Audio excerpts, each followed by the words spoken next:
233 और तहसीलों की तादाद को 150 से बढ़ाकर 233 किया गया। वायदे से ज्यादा, छत्तीसगढ़ सरकार, भरोसे की सरकार।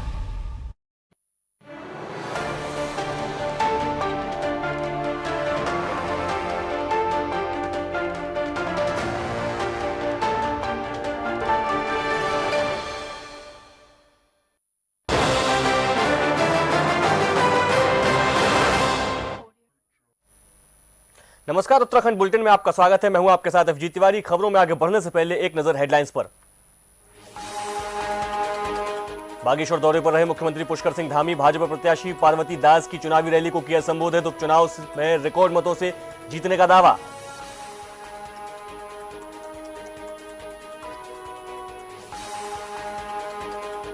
पूर्व पीएम अटल बिहारी वाजपेयी की पुण्यतिथि आज। देहरादून में कैबिनेट मंत्री गणेश जोशी ने अर्पित की श्रद्धांजलि। पूर्व प्रधानमंत्री वाजपेयी के कार्यों को किया याद।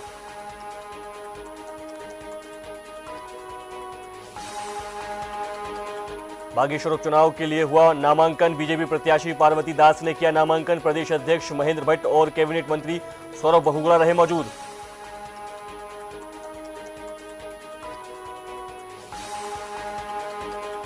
बागेश्वर उपचुनाव के लिए तैयारियां तेज। कांग्रेस ने घोषित किया अपना उम्मीदवार। भाजपा ने कांग्रेस पर साधा निशाना।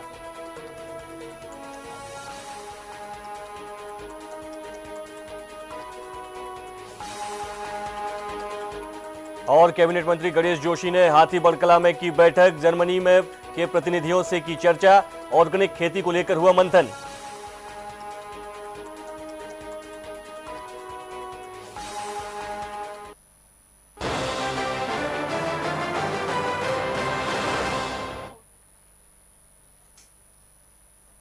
देहरादून में पूर्व प्रधानमंत्री अटल बिहारी वाजपेयी की पुण्यतिथि श्रद्धापूर्वक मनाई गई। इसी क्रम में कैबिनेट मंत्री गणेश जोशी ने हाथीबड़कला में अपने आवास पर पूर्व पीएम को श्रद्धांजलि अर्पित की। इस मौके पर सैकड़ों कार्यकर्ताओं ने भी पूर्व पीएम अटल बिहारी वाजपेयी को श्रद्धा सुमन अर्पित किए। वहीं कैबिनेट मंत्री गणेश जोशी ने कहा कि पूर्व प्रधानमंत्री अटल बिहारी वाजपेयी का पार्टी को यहां तक पहुंचाने में बहुत बड़ा योगदान रहा है। उन्होंने कहा कि पूर्व प्रधानमंत्री राजनीति के एक आजाद शत्रु थे। उनका पक्ष और विपक्ष के नेताओं में काफी सम्मान था।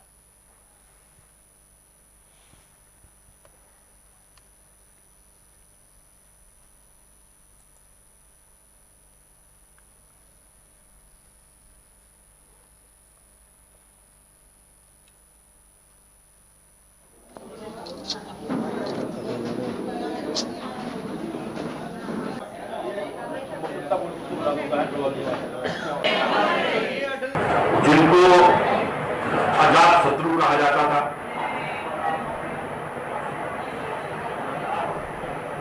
आपको ध्यान होगा नरसिम्हा राव ने एक बार भारत का हित करने के लिए कुशन में होते हुए वाजपेयी जी को भेजा। और जब आप बोलते थे तो फिर बहुत साइन हो जाता था। लोग बड़े गंभीरता से उनकी बात को सुनता थे। और 5 साल पहले 93 वर्ष की आयु में छोड़कर चले गए।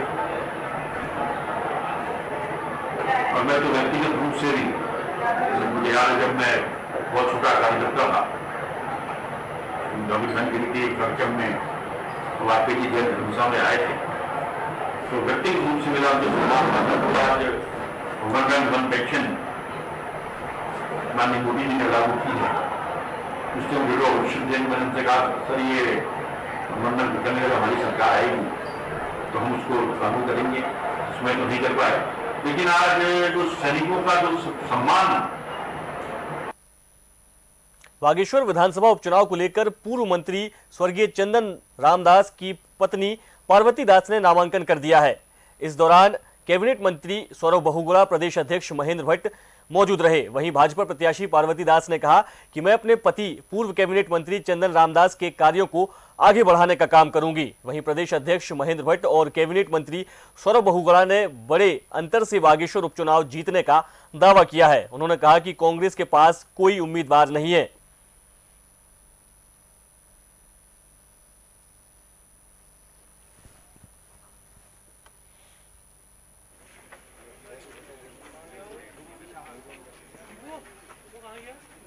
बधाई बहन जी, बहुत बहुत।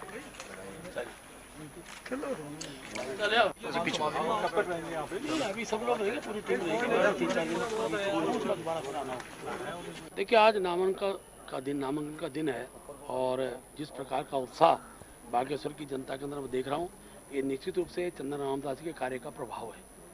प्रत्याशी घोषणा के बाद से ही पूरे बागेश्वर के अंदर एक उत्साह का वातावरण था, कार्यकर्ता उत्साहित हैं और मैं कह सकता हूं कि आज का जो नामांकन है अभी तक के बागेश्वर के इतिहास में सबसे बड़ा संख्या का नामांकन रहने वाला, बड़ी संख्या में लोग रहने वाले हैं। हमारे प्रदेश के माननीय मुख्यमंत्री जी नामांकन अवसर पर हमारे मध्य रहेंगे, हमारे जिले के प्रभारी सौरभ बहुगुणा जी हैं और हमारे क्षेत्र के विधायक, पूर्व विधायक, जिला पंचायत के अध्यक्ष, हमारे तीनों ब्लॉक प्रमुख, सब प्रमुख जो यहाँ के स्थानीय से लेकर और विधानसभा स्तर के सांसद तक हमारे अजय टमटा जी रहने वाले हैं। तो व्यापक रूप से कार्यकर्ताओं के अंदर उत्साह अर्जित हो, इस भाव के साथ मैं भी लगातार 3 दिन अब हमारे चारों मंडलों के मैं रहने वाला हूँ। पन्ना की हमारी जो 11 लोगों की टोली है उससे मैं बातचीत करने वाला हूँ और मैं शुरू से इस बात को कह रहा हूँ कि हम बागेश्वर का चुनाव प्रचंड बहुमत से जीतेंगे। पहले भी कांग्रेस जमानत जब्त हुई, आगे भी कांग्रेस जमानत जब्त होगी। भारतीय जनता पार्टी हर चुनाव को बहुत ही सीरियसली लेती है और हमने उनकी धर्मपत्नी पार्वती दास जी को टिकट दिया है। मुझे पूर्ण उम्मीद है कि और मैं हर चैनल में ये बात कहता हूँ कि 3 सबसे बड़े कारण हमारे जीतने के, चंदन रामदास जी का जो लोगों से यहाँ पे रिश्ता रहा है, जो उनका प्यार लोगों की तरफ रहा है और लोगों परिवार, उनके परिवार को लोगों ने प्यार दिया है, जो भारतीय जनता पार्टी की संगठनात्मक शक्ति है, और तीसरा माननीय पुष्कर सिंह धामी जी ने जो काम करके 1.5 साल में जो उनका नेतृत्व रहा है, ये 3 हमारे सबसे बड़े कारण रहेंगे चुनाव जीतने के। देखिए, कांग्रेस के पास ऑप्शन क्या था? कांग्रेस के तो जो पैनल पे प्रत्याशी थे वो तो भारतीय जनता पार्टी ज्वाइन कर गए और उन्होंने खुद अपने स्टेटमेंट में ये बात बोली है कि मैं पुष्कर सिंह धामी जी के कामों से इम्प्रेस होकर, उनके नेतृत्व से प्रभावित होकर मैंने बीजेपी ज्वाइन कर ली। तो कांग्रेस को तो इम्पोर्ट करना ही था। और ये तो, और मैं बसंत जी के बारे में क्योंकि मैं उनको पर्सनली नहीं जानता, लेकिन जितना मैंने उनकी राजनीतिक हिस्ट्री देखी है, प्रभारी मंत्री के रूप में जितना मैंने उनके बारे में लोगों से बात करी, जितना मैंने समझा है, वो पहले बीएसपी से लड़े चुनाव, फिर वो आम आदमी से लड़े, आज वो कांग्रेस में है। तो मुझे जहाँ तक दिखता है कि ये वही व्यक्ति कर सकता है जिसको सिर्फ सत्ता का लोभ होता है, सेवा का उसका कोई वो नहीं है। वो सिर्फ सत्ता पाने के लिए पार्टी चेंज करते हैं बार बार। और चंदन रामदास जी की उनके परिवार की यही खासियत रही है कि वो हमेशा भारतीय जनता पार्टी में रहे, 4 बार नेतृत्व यहाँ का दिया, 4 बार यहाँ पे विकास योजनाओं को धरातल पे उतारा। तो वो सेवा भाव से काम करते हैं और ये सत्ता पाने के लिए काम कर रहे हैं। बागेश्वर विधानसभा में होने वाले उपचुनाव को लेकर कांग्रेस पार्टी ने बागेश्वर उम्मीदवार का ऐलान कर दिया है। एआईसीसी चीफ मल्लिकार्जुन खड़गे ने बागेश्वर उपचुनाव के लिए बसंत कुमार को उम्मीदवार घोषित किया है। मामले को लेकर बीजेपी ने कांग्रेस पर तंज कसते हुए कहा कि कांग्रेस के पास कोई उम्मीदवार नहीं है, इसलिए उन्हें दूसरी पार्टी से लाकर प्रत्याशी बनाना पड़ रहा है। इससे प्रदेश में कांग्रेस की स्थिति का साफ पता चलता है।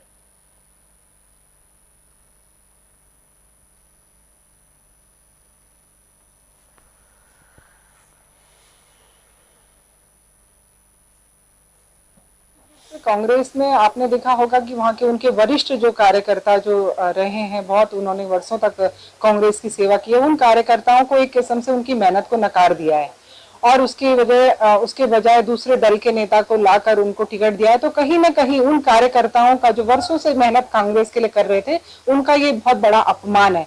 अब इसको, क्योंकि कई कार्यकर्ता ऐसे हैं कि उन्होंने स्पष्ट रूप से कहा है कि जब हमारी मेहनत को हमने एक निष्ठावान कार्यकर्ता की जब अनदेखी हुई है, तो निश्चित रूप से आने वाले समय में मुझे लगता है कि कांग्रेस में कोई भी नाम लेने वाला नहीं रहेगा और साथ में उनके जो कार्यकर्ता हैं वो बहुत ही उत्साहित, मतलब उनका उत्साह ही खत्म हो गया है। देहरादून में हाथीबड़ कला में अपने आवास पर जर्मनी से आए प्रतिनिधियों के साथ बैठक की। करीब 1 घंटे तक चली बैठक में ऑर्गेनिक खेती, फूड प्रोसेसिंग सहित कई विषयों पर चर्चा की गई। बैठक के बाद मंत्री गणेश जोशी ने कहा कि जर्मनी और भारत ऑर्गेनिक खेती और फूड प्रोसेसिंग क्षेत्र में मिलकर काम करेंगे। इसी के साथ उन्होंने उत्तराखंड को विश्व स्तरीय पहचान दिलाने के लिए भी बातचीत की। वहीं मंत्री जोशी ने बताया कि सितंबर के अंतिम सप्ताह में प्रदेश में एक कार्यशाला का आयोजन किया जाएगा, जिसमें जर्मनी के प्रतिनिधि शामिल होंगे।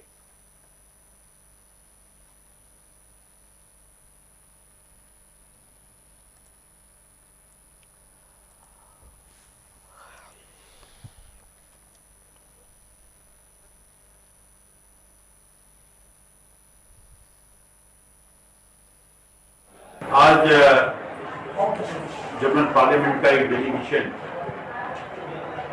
उनके उस उपकरण फॉरेन पॉलिसी मिस्टर जनरल के नेतृत्व में मुझसे मिला और कई विषयों पर हमसे बातचीत हुई कि भारत जर्मनी के अतिरिक्त संबंध कैसे बढ़ाए जाएं। अभी हमारे यहाँ नेशनल समिट होने वाली है, निवेश लाने के लिए कैसे साथ साथ काम किया जाए। और जर्मनी ऑर्गेनिक के क्षेत्र में और फूड प्रोसेसिंग के क्षेत्र में काफी आगे है, कैसे उनका सहयोग लिया जाए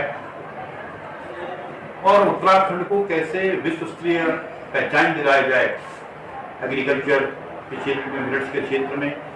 इन सब विषयों पर उनसे विस्तार से बातचीत हुई है। रुकते हैं एक छोटे से ब्रेक के लिए, ब्रेक के बाद लौटेंगे कुछ और खबरों के साथ।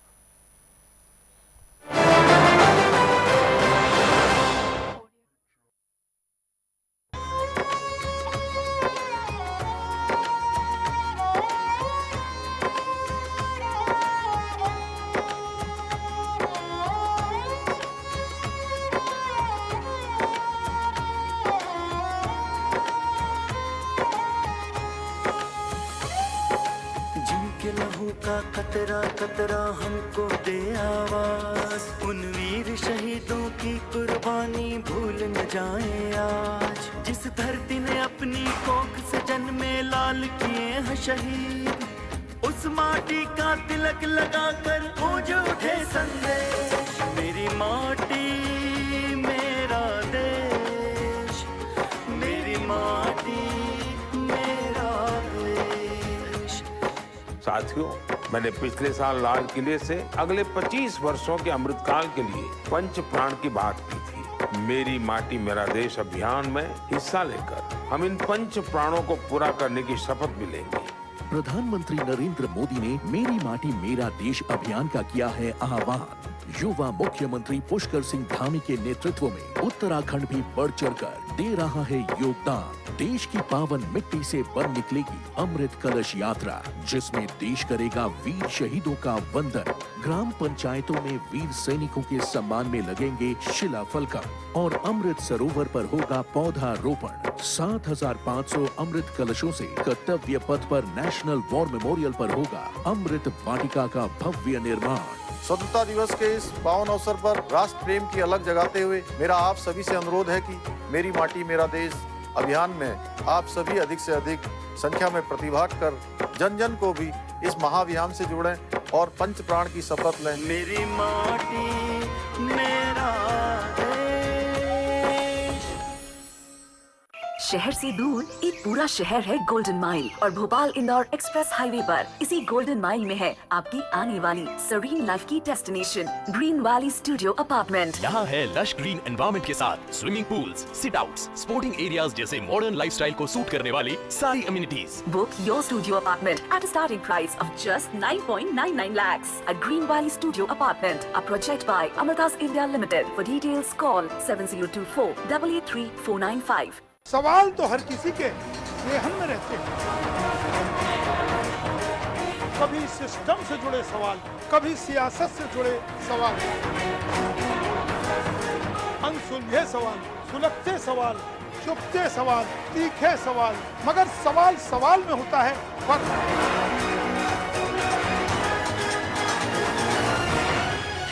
सवाल वो जो खड़ा करता है नया सवाल और बन जाता है बहस का मुद्दा। सवाल वो जो बदल सकते हैं सियासत की दिशा। सवाल वो जो लाते हैं समाज की समस्या सामने। सवाल वो जिसका समय रहते समाधान है जरूरी। सुदूर क्षेत्रों से खड़े होने वाले सवालों का जवाब देने को मजबूर होता है सत्ता का सिरमौर। सवाल हम खड़ा करते हैं सियासतदानों से, सरकार से और विपक्ष से। ग्राउंड जीरो हो या फिर स्टूडियो, हम पूछेंगे सियासत से जुड़े सवाल दर सवाल।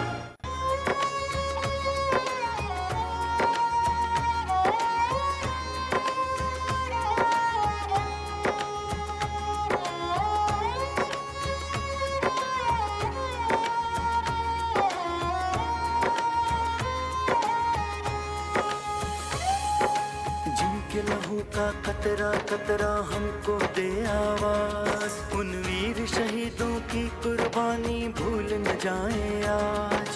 धरती ने अपनी कोख से जन्मे लाल किए हैं शहीद, उस माटी का तिलक लगाकर गूंज उठे संदेश, मेरी माटी मेरा देश, मेरी माटी मेरा देश। साथियों, मैंने पिछले साल लाल किले से अगले 25 वर्षों के अमृतकाल के लिए पंच प्राण की बात की थी। मेरी माटी मेरा देश अभियान में हिस्सा लेकर हम इन पंच प्राणों को पूरा करने की शपथ भी लेंगे। प्रधानमंत्री नरेंद्र मोदी ने मेरी माटी मेरा देश अभियान का किया है आह्वान।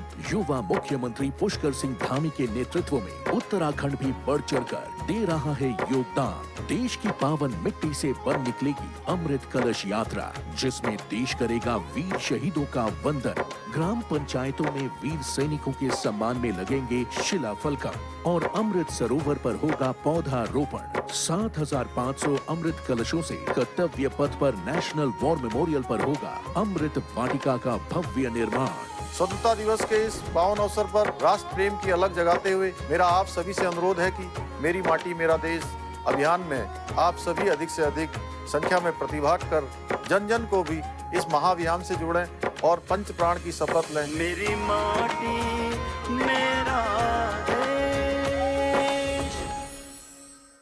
शहर से दूर एक पूरा शहर है गोल्डन माइल और भोपाल इंदौर एक्सप्रेस हाईवे पर इसी गोल्डन माइल में है आपकी आने वाली सरीन लाइफ की destination green valley studio apartment. यहाँ है लश ग्रीन एनवायरनमेंट के साथ swimming pools, sit outs, sporting areas जैसे मॉडर्न लाइफस्टाइल को सूट करने वाली सारी amenities. Book your studio apartment at a starting price of just 9.99 lakhs at Green Valley Studio Apartment, a project by Amartas India Limited. For details, call 7024 883 495. अरे घर जल्दी काहे आ गए? अरे जे बैटरी खराब हो गई, अब अंधेरे में ना ठेला दिखत है ना फल, और गई आज की ग्राहक। फल फ्रूट तो शाम को ही ज्यादा बिकत है ना? कुछ दिना में जुगाड़ जमा के करा लेंगे, ठीक है। पर तब तक जे फल सड़ेंगे इनको का होगो? ये नुकसान तो हमें भी दिख रहा है, कोई रास्ता नहीं दिख रहा हो। जब एक रास्ता बंद हो जाते तो दूसरों अपने आप खुल जाते। ठेला तुम्हारा जगमगाएगो पर रोशन अपनो जीवन हो जाए। मुख्यमंत्री लाडली बहना योजना। मेरी प्रिय बहनों, आपका सम्मान मेरे लिए सबसे बड़ा है। मैं आपका सिर कभी झुकने नहीं दूंगा। बहनों का आत्मसम्मान, शिवराज सिंह चौहान।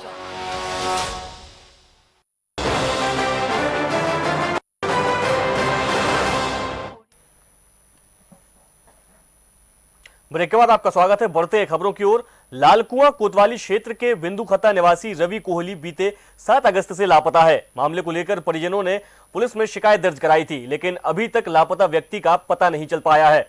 मामले को लेकर लोगों में आक्रोश बढ़ता जा रहा है। वहीं ग्रामीणों ने पुलिस की कार्यप्रणाली पर सवाल उठाते हुए लापरवाही के आरोप लगाए हैं।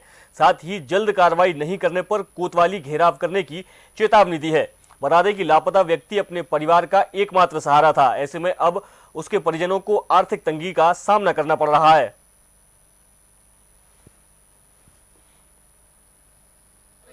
ना हमारे साथ किसी ने न्याय करा, वो बेचारी परेशान है। जो जिसके घर में कोई कमाने वाला नहीं है, वो जितने भी संगठन के लोग हैं हमारे साथ यहाँ मौजूद हैं। थाने में जा रहे तो थाने में से वो भगा दे रहे हैं कि जाओ हमने कर दिया। अब वो हमको वहाँ आने नहीं दे रहे तो हम करेंगे क्या?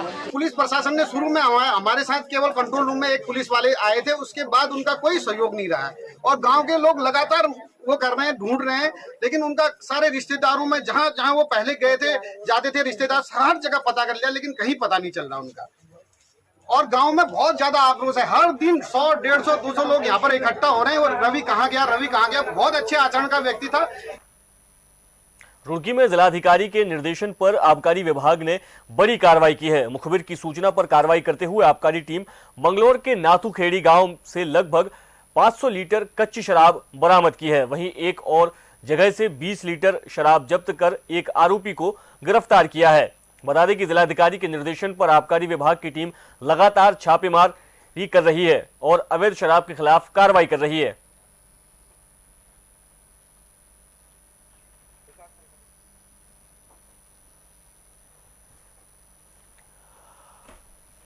ये ग्राम नाथोखेड़ी में बराबर दबिश दी गई और दबिश के दौरान ये एक घर में ये शराब मिली।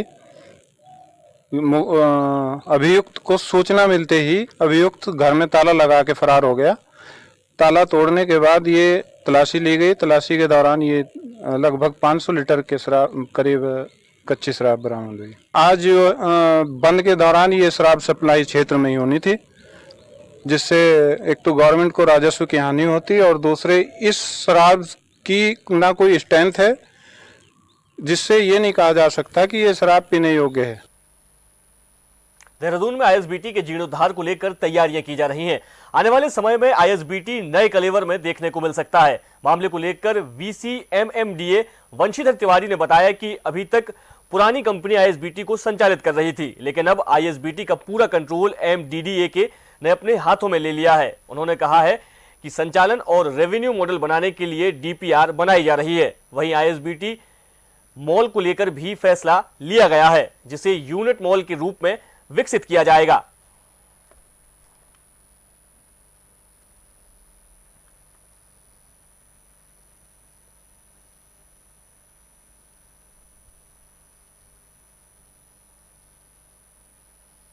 पीपीपी मोड में रहने की उसकी रिफॉर्म हो रखी थी, तो प्राधिकरण के द्वारा हम लोग निर्णय लिया कि इसका संचालन हम लोग खुद ही करेंगे और उसमें हम लोगों ने जो इसका रेगुलेशन का प्लान बनाया है और जो दुकानदार उनसे ही बात हुई है और लगभग 1.5 करोड़ की हमारी आमदनी इससे हर माह हो रही है। तो प्राधिकरण के लिहाज से भी एक बड़ी अच्छी परियोजना है और इसका हम लोग एक यूनिटी माल के रूप में विकसित करने के लिए इसमें हमने आर्किटेक्ट्स को लगाया हुआ है और प्रेजेंटेशन कराएंगे, फिर जो बेहतर होगा उस बेस पर हम लोग उसको आगे विकसित करेंगे। वो यूनिटी माल के रूप में विकसित कर रहे हैं और उसमें ऊपर जाने का भी स्कोप है और अभी वहाँ काफ़ी स्पेस है, उसमें थोड़ा सा रिडिजाइन करके और बाकी जो इंफ्रास्ट्रक्चर की सुविधाएं हैं उसको अच्छा करेंगे तो एक आकर्षण का केंद्र बनेगा निश्चित रूप। फिलहाल खबरों में इतना ही। आप देखते रहिए डीएनएन न्यूज। नमस्कार।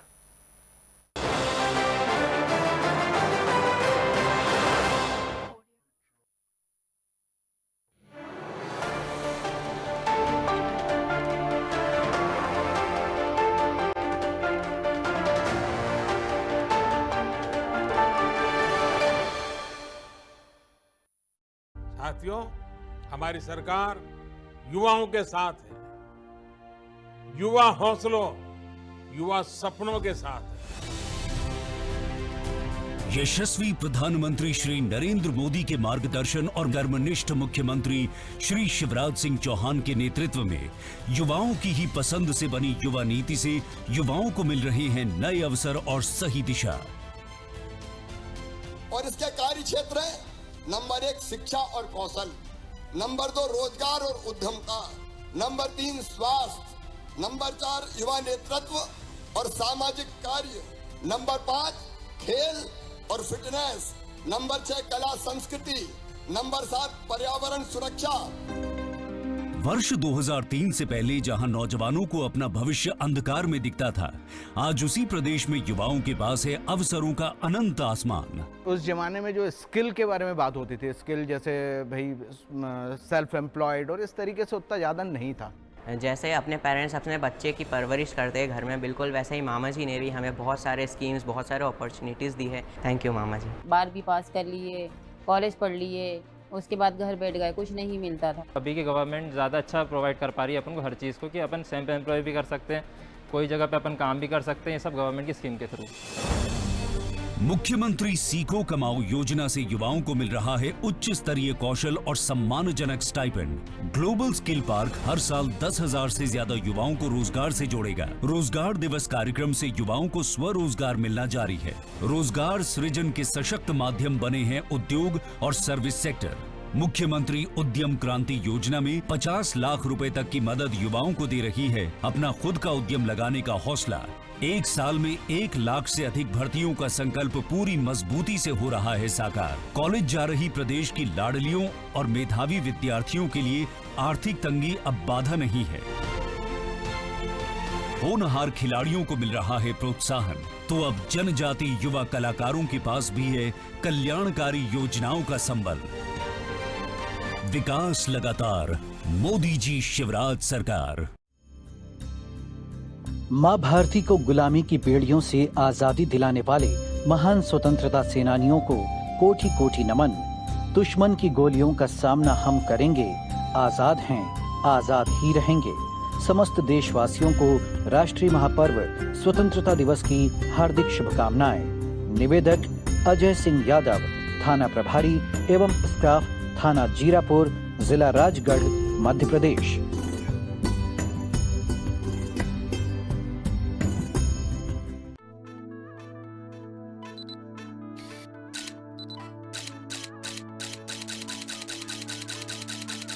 अमृत काल में अमृत बरसा, अमृत काल में अमृत बरसा, महक रहा परिवेश। अनुभव मध्य प्रदेश, भैया अद्भुत मध्य प्रदेश।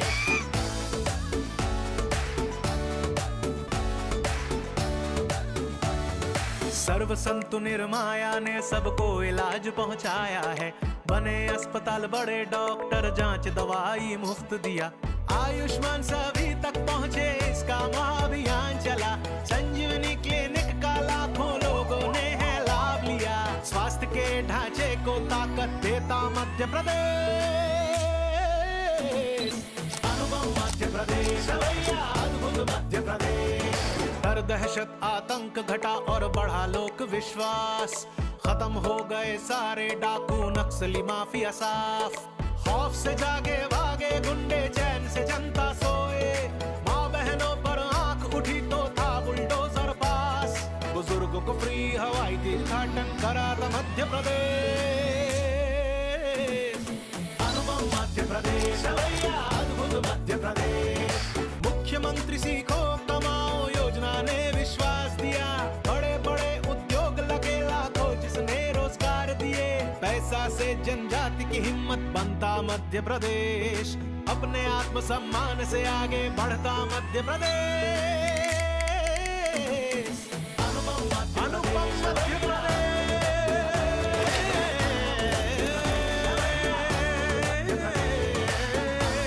प्रदेश, भैया अद्भुत मध्य प्रदेश।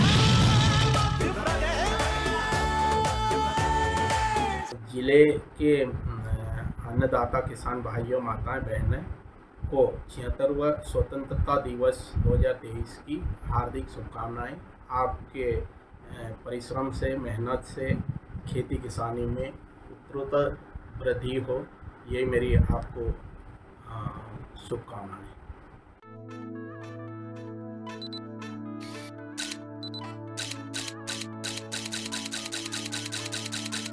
अमृत काल में अमृत बरसा, अमृत काल में अमृत बरसा, महक रहा परिवेश। अनुभव मध्य प्रदेश, भैया अद्भुत मध्य प्रदेश। सड़कें हुए चकाचक, पुल फ्लाईओवर खड़े हुए। सबसे लंबी टनल बनाई, हवाई पट्टी तैयार किए। कोने कोने गांव गांव तक अब सड़कों का जाल बिछा। खेतों तक सड़कें पहुंचाने का अब तो है संकल्प लिए। सड़कों से विकास का द्वार खोलता मध्य प्रदेश। अनुभव मध्य प्रदेश, भैया अद्भुत मध्य प्रदेश। किसानों की सूनी थी आंखें, अब सपने उगे हजार हैं। बीज सिंचाई समर्थन मूल्य, फसल बीमा तैयार है। सस्ता कर्ज ब्याज माफी का मिला उन्हें उपहार है।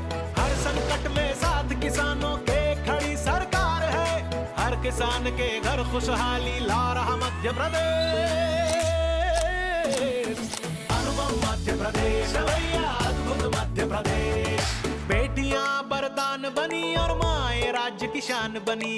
पंचायत रोजगार नौकरी में महिला पहचान बनी। स्वयं सहायता समूह से लखपति दीदी तैयार हुई। लाडली बहना जननी सुरक्षा, हर योजना मुस्कान बनी। सबल सशक्त नारी का चेहरा बनता मध्य प्रदेश।